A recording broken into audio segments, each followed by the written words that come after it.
After months of tense negotiations with its European creditors, Greece is letting the people decide what to do next. The Prime Minister's announced a referendum then on the bailout conditions in a week's time. Από λίγο συγκάλεσα το Υπουργικό Συμβούλιο, στο οποίο εισηγήθηκα την διοργάνωση δημοψηφίσματος, προκειμένου ο ελληνικός λαός κυρίαρχα να αποφασίσει. Η εισήγηση έγινε ομόφωνα αποδεκτή. The referendum announcements already causing concern in Brussels, where Eurozone finance ministers are gathering for another emergency meeting on Greece. Here's what the head of the Eurogroup had to say just a few minutes ago.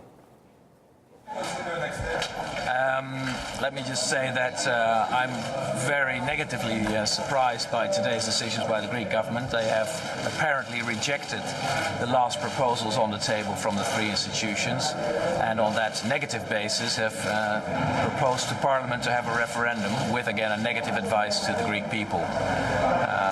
That is a sad decision for Greece because it has closed the door on further talks, where the door was still open in my mind.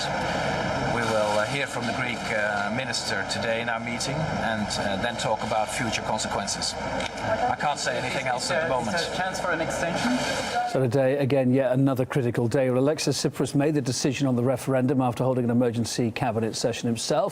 Upon entering the meeting, he appeared in high spirits after rejecting the terms of a €12 billion bailout offered by the EU, calling the conditions humiliating. But apparently, the decision to hold a referendum didn't come easy. That must have been a tough meeting inside. Tsipras seeming much less inspired following the meeting, and he was coming out again, as you can see there. Now, the announcement came as something of a shock to many in Greece, with people rushing to withdraw their cash from bank machines. Others welcomed the decision, though, saying the EU conditions are unacceptable. I was very happy because he offered the people their dignity, because all these proposals that were offered to us were not viable measures for our country. What can I say? Things are uncertain. We don't know what we'll face tomorrow. Watching all this vilification of the Greek position these last 5 months, I think the euro is not the only option. Well, let's now bring in Aris Hadjitisfanu, a filmmaker behind Autocracy, a documentary on the Greek debt crisis. Get some thoughts from him. Hi there, Aris. Thanks for being with us. We just heard there from Jeroen Dijsselbloem saying that it looks, as far as he's concerned, as the door is well and truly closed. Is it or not, do you think? You know, for the first time after 40 years, the Greek population have the right to decide how it will handle the debt and how it will handle the conditions with the lenders. It is obvious that the people who support these lenders, and it's not only members of the European Commission, the European Central Bank or the IMF, they have a furious reaction. The same thing applies here for the corporate media and the politicians. They try to create a situation and an atmosphere of panic. They don't want this to happen, and they say that this is the end of the collaboration with the European Union, something, of course, that the Greek government never accepts. They just say that for the first time, we give the right to the people to decide in the same way that they did it in Iceland, and now it's what do you think the people are going to say in a week's time?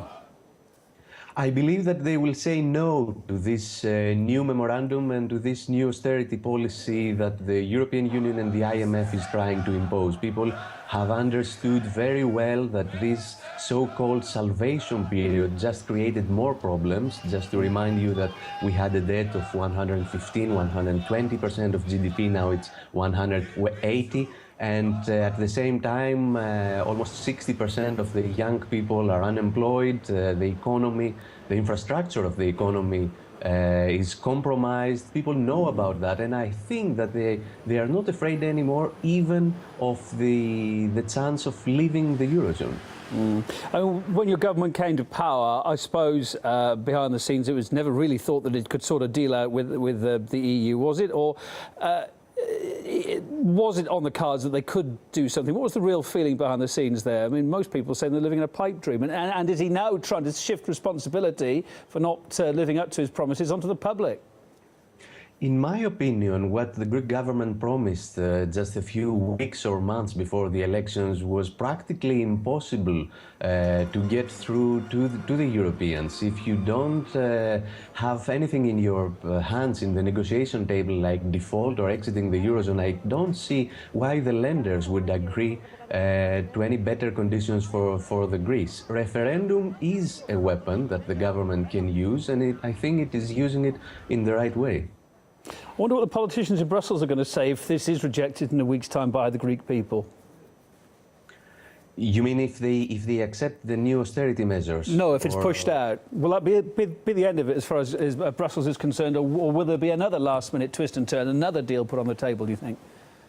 What the government is saying is that whatever the outcome of the referendum, we have to continue the negotiations. Of course, the climate will be very different, and the Europeans know about that. If you have the majority of the Greek population saying no to these austerity measures that will create more problems to the Greek economy, I suppose they have to find some other way out. I am afraid that they can do anything to keep their powers and to keep Greece in this debt trap. The European Central Bank has sent many messages that they could intervene in very mysterious ways, trying to stop liquidity in the Greek banking sector, something that could create a bank run.